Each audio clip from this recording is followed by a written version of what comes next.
Playing the demo for the upcoming Game of Thrones Kingsroad left me with one big question. Is this game even real?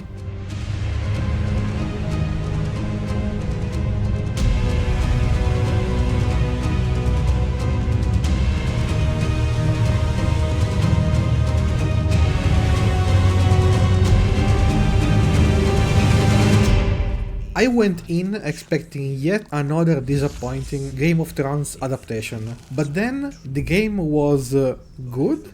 I'm still trying to process it. This thing has everything. It's a story-driven, open world, or at least open area, MMO, RPG with Shadow of Mordor style combat, a not too shallow character creation, and a town management system with crafting mechanics.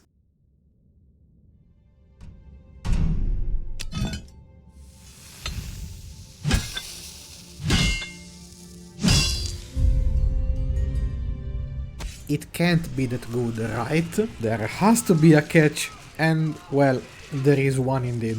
It is also a live service game with pay-to-win elements, multiple currencies, login rewards of various types, and clearly designed with a mobile audience in mind. Even though, surprisingly, it plays quite well on PC. So, with the premise that I do not endorse games featuring such practices, and having warned you about the currency shop, I will now share with you my impressions of the game. After creating our character, choosing between one of the three available classes, Sellsword, Knight, and Assassin, we are then dropped into a 15 minutes prologue section that teaches the game's basics through a mix of engaging cutscenes and combat. Then we are sent out into the world, tasked with returning home to our father. The next hour or so is spent trekking through the snowy steppes of the north, killing wildlings and wolves, following a single objective. Along the way, the game teaches us new mechanics, like stealth and armor breaking,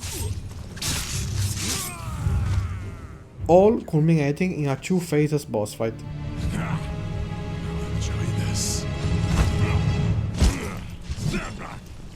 This one's mine.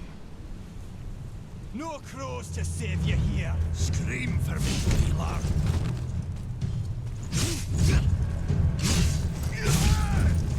When we finally return home, we find our father on his deathbed. He provides us with a deed to the estate and the surrounding lands, and tasks us with reaching King's Landing to have it lawfully recognized by the king. I played for about 3 hours, and in that time I continued exploring and doing side quests, which, surprisingly, weren't the usual kill 6 boars nonsense. You want me to follow you?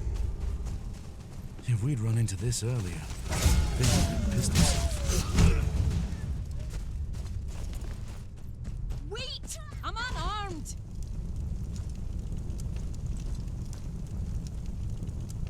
What's a wildling doing here? Aye, I'm of the free folk and what of it? I just want to live. All that looting and killing's not for me, never was. That's so.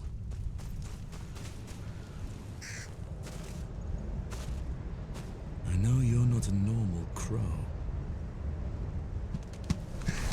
And even more surprising, some of them had dialogue choices. You seen any wildlings on your way here? Never known them to come this far south, but some of the villagers swear they saw one skulking about. Now, I have no idea if those choices actually affect anything, but I was impressed to see them there nonetheless. Onto the technical aspects, the game ran fairly well, though the frame rate wasn't particularly high. The voice acting was just okay, nothing amazing, but at least it was tied to a decent script, so it's a plus.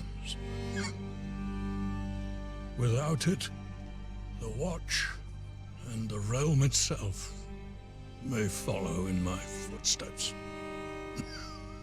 The music was also just okay, unless you are a die-hard Game of Thrones fan, in which case you might go wild hearing those classic Game of Thrones notes play.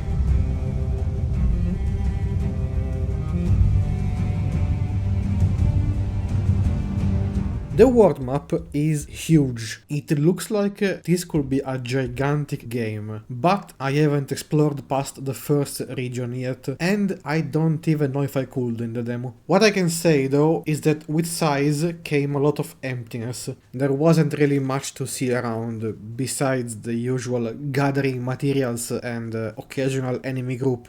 Combat felt a bit clunky at first, not gonna lie, but once I switched to a controller instead of using keyboard and mouse, it was noticeably better. It could also be that leveling up and unlocking new skills and upgrades will improve the experience drastically, but I cannot say with certainty. It wasn't bad, but it wasn't great either, kind of like a baby version of Shadow of Mordor's combat. Overall, the enemy AI is very primitive, especially when playing stealthily. You can hide in bushes and enemies don't seem to care if you silently take down their body 10 feet away. In short, stealth seems to turn the game into extra easy mode.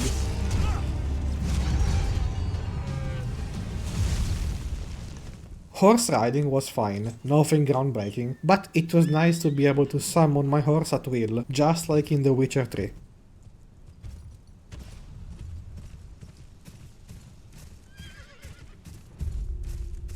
On top of everything else, there are hidden collectibles to find and, like I already mentioned, crafting materials to gather for gear and building upgrades.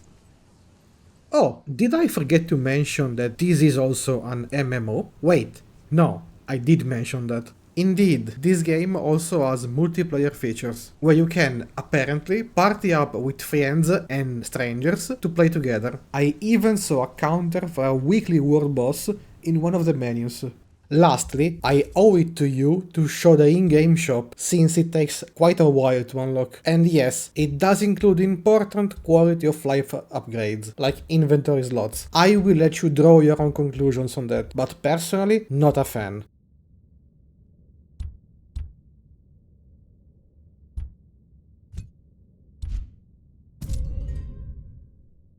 Long story short, this game has almost everything, but it does everything just barely right. If you're really bored and craving for such an RPG to explore, then sure, give it a try. But remember, I warned you about the shop. I don't want my viewers getting caught up in spending real money on these kind of games. So, what do you think? Will you or have you already tried Game of Thrones Kingsroad? Let me know your thoughts in the comments. Thank you for watching, don't forget to like and subscribe. It really helps the channel. See you on the next video.